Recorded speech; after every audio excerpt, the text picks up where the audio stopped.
झारखंड कर्मचारी चयन आयोग की तरफ से जो है झारखंड कक्षपाल का जो फॉर्म फिलअप पहले हुआ था, तो वैसे कैंडिडेट जो फॉर्म इस फॉर्म को फिलअप नहीं कर पाए थे, तो उस फॉर्म को फिलअप करने के लिए पुनः से लॉगिन किया गया है। तो इस फॉर्म को कैसे फिलअप करते हैं हम लोग इसको डिटेल में देखते हैं। तो सबसे पहले किसी भी ब्राउजर पे चले जाना है, यहाँ पे सर्च कर लेना है JSSC। इसके बाद आप यहाँ पे देखेंगे पहले ही वेबसाइट ओपन होकर आ जाता है। इसके बाद आप यहाँ पे देखेंगे कि एप्लीकेशन फॉर्म, ठीक है, इस पे क्लिक करेंगे।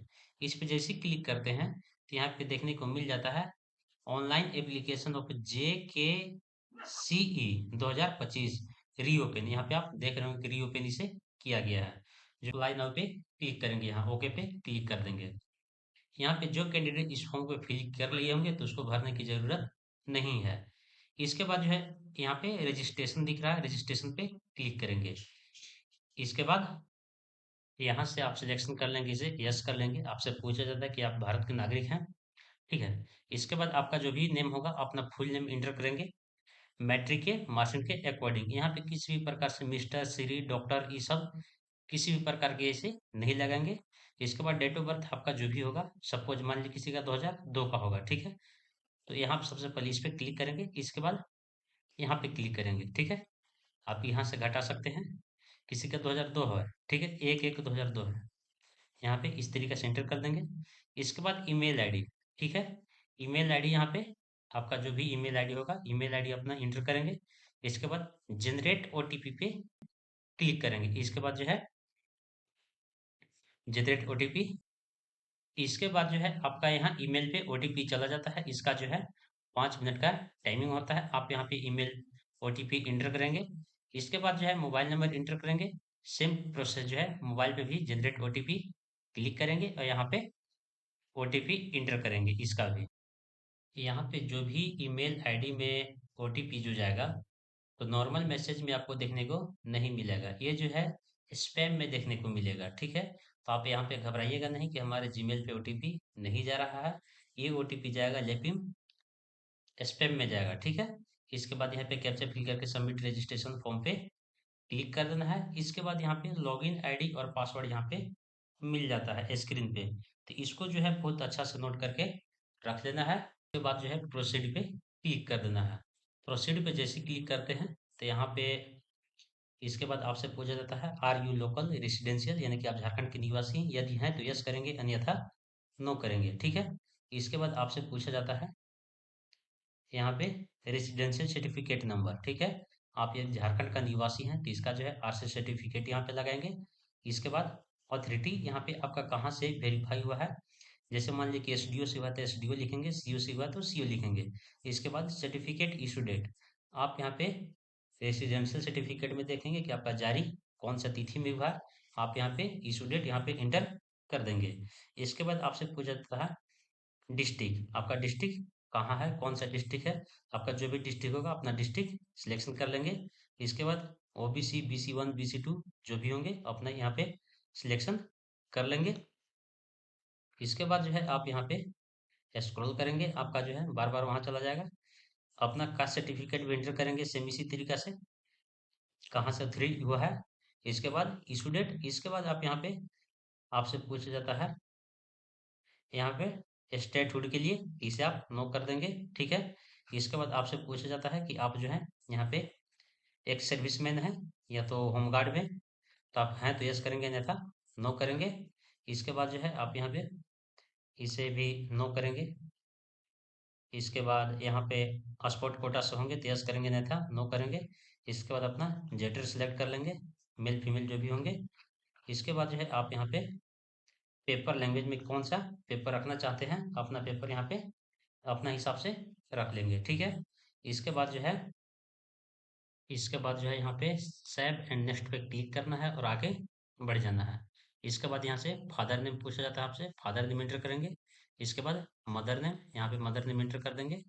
इसके बाद आप शादीशुदा हैं या नहीं हैं, यदि हैं तो मैरिड, या तो नहीं है तो अनमैरिड, ठीक है।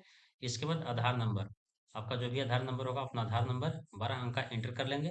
इसके बाद आइडेंटिफिकेशन मार्क्स, इसके बाद आपके आइडेंटिफिकेशन मार्क मतलब हो गया कि आपके कहीं चेहरा में तिल का निशान हो, हाथ में तिल का निशान हो, या तो परमानेंट कट कंडीशन है जो कि नहीं मिट सकता है। जो नहीं मिट सकता है उसको यहाँ पे मेंशन किया जाएगा। जैसे किसी का हाथ पे टिल का निशान है, तो मॉल, यहाँ पे लिखेंगे मॉल मार्क ऑन हैंड। ठीक है। इसी तरीके से आपके पास अगर दूसरा का निशान भी है तो दूसरा का एंटर करेंगे, अन्यथा इसे छोड़। इसके बाद सेव एंड नेक्स्ट पे क्लिक करके आगे बढ़ जाएंगे। इसके बाद आपसे यहाँ एड्रेस पूछा जाता है। ठीक है। यहाँ पे जो भी जो स्टार लगा हुआ है ये बिल्कुल मैंडेटरी है, इसको फिल करना ही करना है। इसके बाद एड्रेस अपना यहाँ पे प्रॉपर एड्रेस अपना एंटर कर देंगे, आपका जो भी एड्रेस होगा। यदि एड्रेस यदि होगा तो सेम एड्रेस में इस पर क्लिक करेंगे तो ऑटोमेटिक आपका फिल हो जाएगा। और अलग एड्रेस होगा परमानेंट एड्रेस, तो यहाँ पे परमानेंट एड्रेस फिल करेंगे। इसके बाद जो है सेव एंड नेक्स्ट पे क्लिक करेंगे। इसके बाद यहाँ पे मैट्रिक का डिटेल आपसे पूछा जाता है कि आप जो है मैट्रिक यहाँ पे कब पास किए थे। आप जब भी मैट्रिक पास किए थे तो अपना पासिंग ईयर यहाँ पे एंटर करेंगे। यहाँ से आप मार्कशीट में देखेंगे तो मार्कशीट में आपको देखने को मिल जाएगा कि आप कब पास किए थे से। इसके बाद कौन सा बोर्ड से था, आपका जो भी बोर्ड होगा अपना बोर्ड नेम एंटर करेंगे। मैक्सिमम मार्क्स कितना नंबर का टोटल एग्जाम था, तो 500 का एग्जाम होता है। इसके बाद जो है 500 में आपका कितना आया, अपना जिसके जितना आया होगा अपना एंटर कर देंगे। परसेंटेज ऑटोमेटिक इस पर क्लिक करेंगे तो परसेंटेज ऑटोमेटिक यहाँ पे मिल जाता है। इसके बाद सर्टिफिकेट नंबर, आपका सर्टिफिकेट नंबर एंटर करना है, जिसको मूल प्रमाण पत्र बोलते हैं, ओरिजिनल सर्टिफिकेट, उसका नंबर यहाँ पे एंटर करना है। यदि जब ओरिजिनल सर्टिफिकेट नहीं हो तो उस केस में आप मार्कशीट का सीरियल नंबर एंटर कर सकते हैं, लेकिन आपके पास कोशिश करना है कि आपको जो है यहाँ पे सर्टिफिकेट नंबर ही इंटर करना है। इसके बाद जो है सेव एंड नेक्स्ट पे आपको क्लिक करना है। इसके बाद आप इसे अच्छा से वेरीफाई कर लेंगे कि आपका किसी भी प्रकार का कोई गलत है या नहीं है।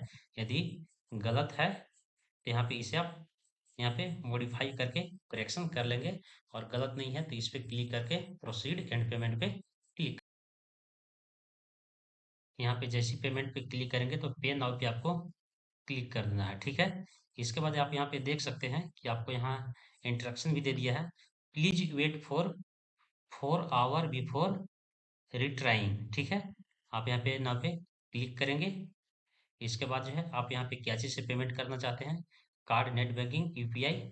यूपीआई से हम करना चाह रहे हैं, यूपीआई पे क्लिक करेंगे। इसके बाद जो है अपना फ़ोन पे निकाल कर क्यूआर कोड पे यहाँ पे इसे स्कैन करके पेमेंट कर।